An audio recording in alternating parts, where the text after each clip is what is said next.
আগামী নির্বাচনে 250 সিট নিয়ে ক্ষমতায় আসার ডাক অঞ্চল সভাপতির মুখে। শুক্রবার একযোগে একাধিক কর্মসূচি অনুষ্ঠিত হলো পাণ্ডবেশ্বর বিধানসভার অন্তর্গত কেন্দ্রা অঞ্চলে। আর এই কর্মসূচিতে লক্ষ্য করা গেল দলের নেতাকর্মীদের পাশাপাশি সাধারণ মানুষের ব্যাপক উপস্থিতি। প্রসঙ্গত, রাজ্যের মুখ্যমন্ত্রী মমতা বন্দ্যোপাধ্যায় বিগত 15 বছর ধরে রাজ্য জুড়ে যে উন্নয়নমূলক কাজগুলি করেছেন তারই জয়গাথা তুলে ধরার জন্য রাজ্যের বিভিন্ন প্রান্তে ঘুরছে উন্নয়নের পাঁচালী ট্যাবলো।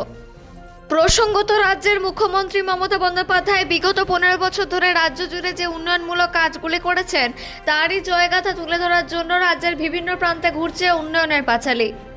পাশাপাশি তৃণমূলের কর্মী সমর্থক এবং নেতা নেত্রীরা গ্রামে গ্রামে গিয়ে পাড়ায় সংলাপ কর্মসূচিও সারছেন এবং সাধারণ মানুষের উন্নয়নের জন্য ও প্রত্যন্ত গ্রামগুলি উন্নয়নের জন্য কী পরিষেবা পৌঁছে দেওয়ার প্রয়োজন সেই কথাগুলি শুনছেন এলাকাবাসীর কাছ থেকে।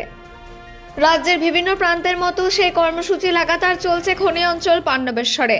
শুক্রবার পাণ্ডবেশ্বরে কেন্দ্র অঞ্চলে একযোগে একাধিক কর্মসূচি অনুষ্ঠিত হতে দেখা গেল, যেখানে অঞ্চল সভাপতি যমুনা ধীবরের উদ্যোগে বিভিন্ন উন্নয়নমূলক কাজের পাশাপাশি উন্নয়নের পাঁচালীর অঙ্গ হিসেবে অনুষ্ঠিত হলো পাড়ায় সংলাপ কর্মসূচি।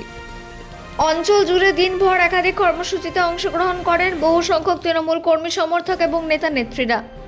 পাণ্ডবেশ্বর থেকে অজিত মিশ্রা, রিপোর্ট নিউজে।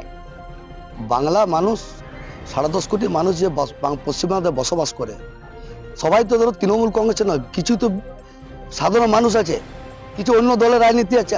কিন্তু মমতা বন্দ্যোপাধ্যায় তো বলেন যে তৃণমূল কংগ্রেসকে শুধু সুযোগ সুবিধা দেবো।